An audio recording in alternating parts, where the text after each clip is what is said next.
70,000 thoughts a day, but you only know 5. Hi.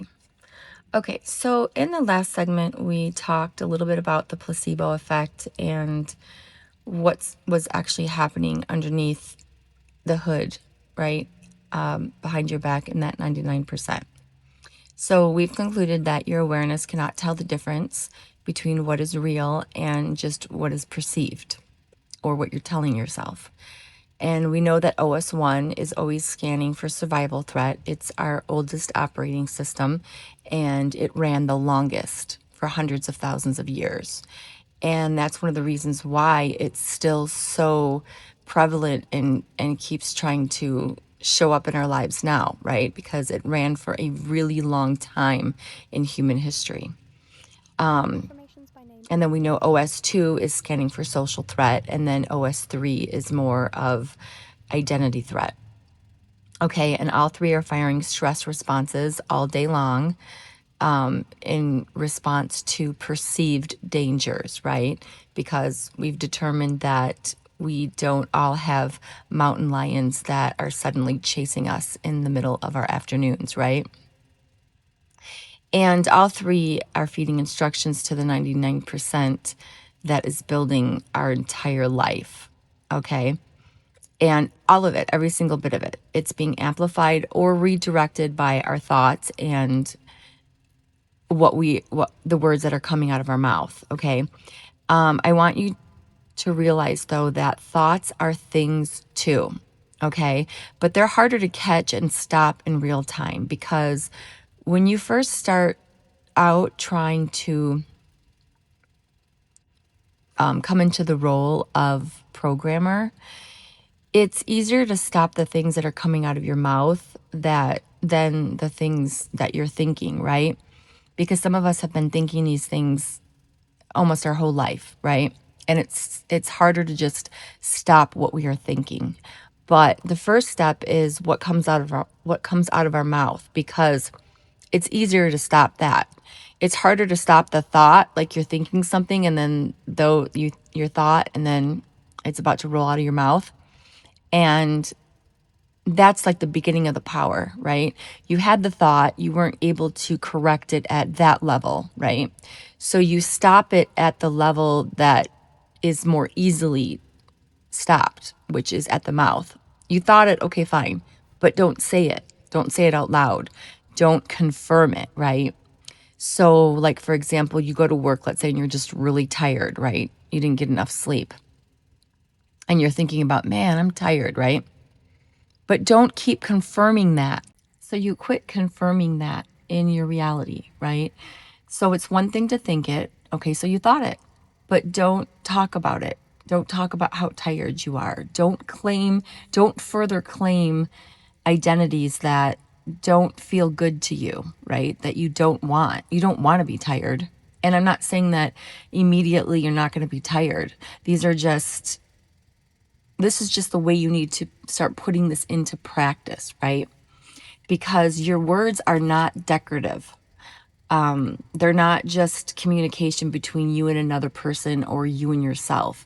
They are the most direct pipeline you have to your unawareness besides your thoughts.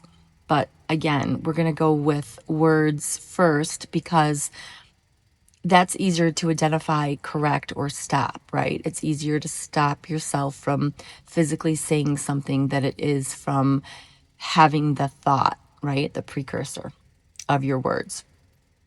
Because the unawareness is listening to everything, the thoughts and the words. And that massive, powerful, tireless system receives every single word you speak and is always executing on those words, okay? And it executes and processes without judgment, without evaluation, without asking if you actually meant it or not, okay?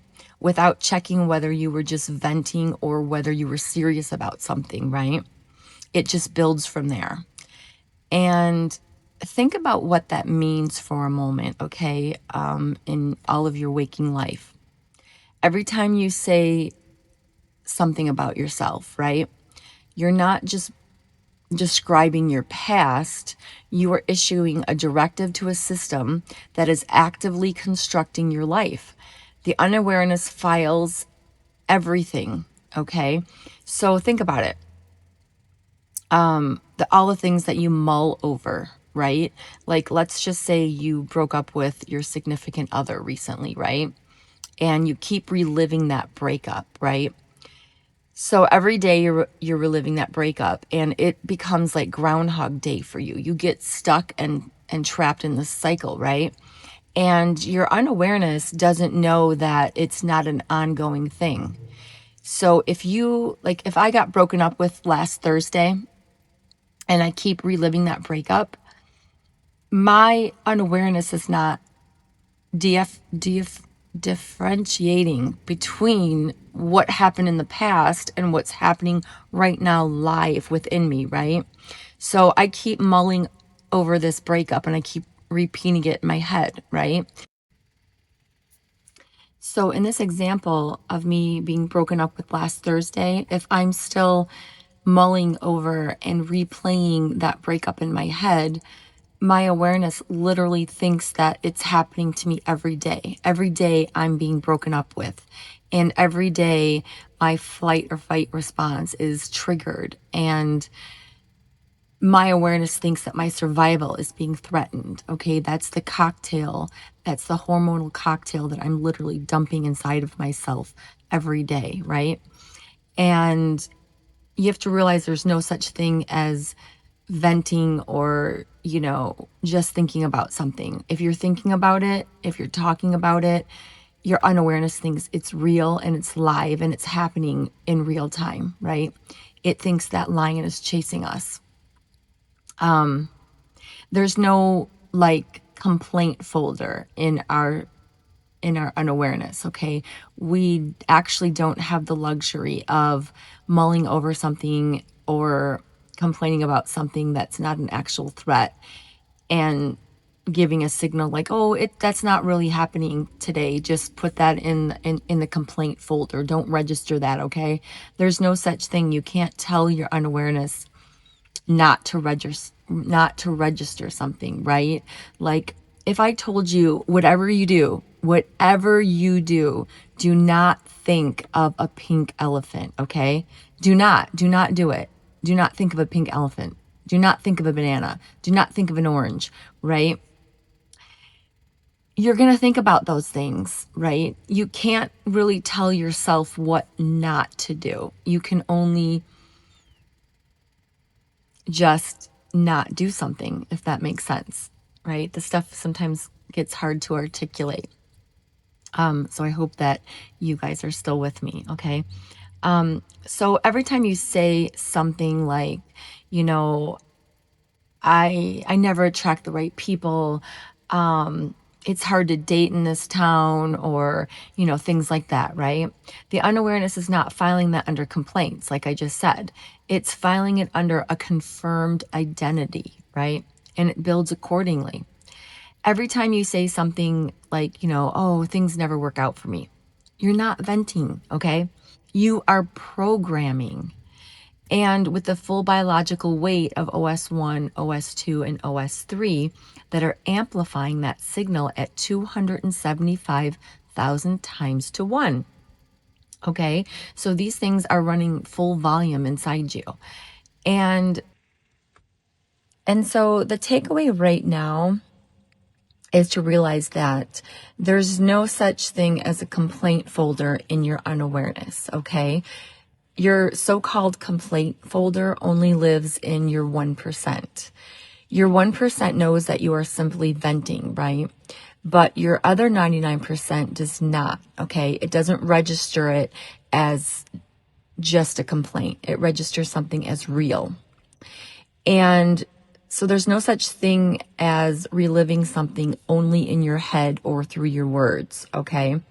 Because as far as the biggest part of you is concerned, it's happening, and it's happening live right now.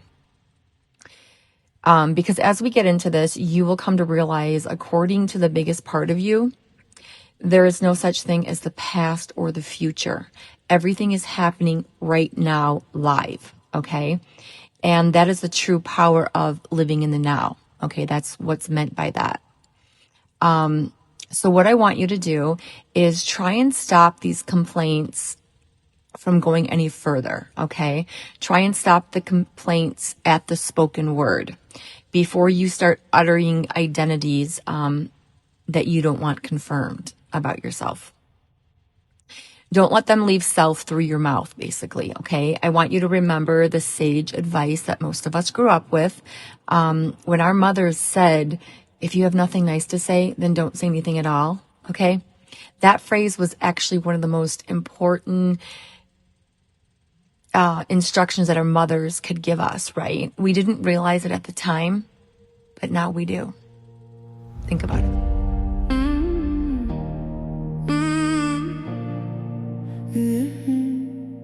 70,000 thoughts a day, but you only know 5. The other 95% is running your life. You think you're in the driver's seat, but baby, who's at the wheel? The program's been the author of everything you feel. You planted seeds and fog so thick you couldn't see the ground, but the buffer's getting thin now and the harvest is coming around. What you put in the dark is all coming to the light. The physics don't negotiate, it don't care if you're right. The buffer's done, the buffer's done. What you are inside is what you're running from. The buffer's done, no more delay. What you create in the dark is on its way. No more hiding, no more lag. Consciousness is catching up, that's a fact. Oh, the buffer's done, the buffer's done. Time to meet yourself, ready or not, here it comes. OS1 just tried to survive, OS2 made the rules, OS3 chased the trophy, and OS4 need you to approve. But there's a fifth door opening. Nobody mapped this place, where the inside and the outside finally share the same space. Helen Keller at the pump, the water always ran. You just couldn't feel your hands until the physics said now's the plan. AI didn't flip the switch flipped, then came the machine. Consciousness hit critical mass and built the thing to make you see. The buffer's done, the buffer's done. What you are inside is what you're running from. The buffer's done, no more delay. What you create in the dark is on its way. No more hiding, no more lag. Consciousness is catching up, that's a fact. Oh, the buffer's done, the buffer's done. Time to meet yourself, ready or not, here it comes. Unawareness wrote the code. Awareness is the one who gets to choose. First you observe,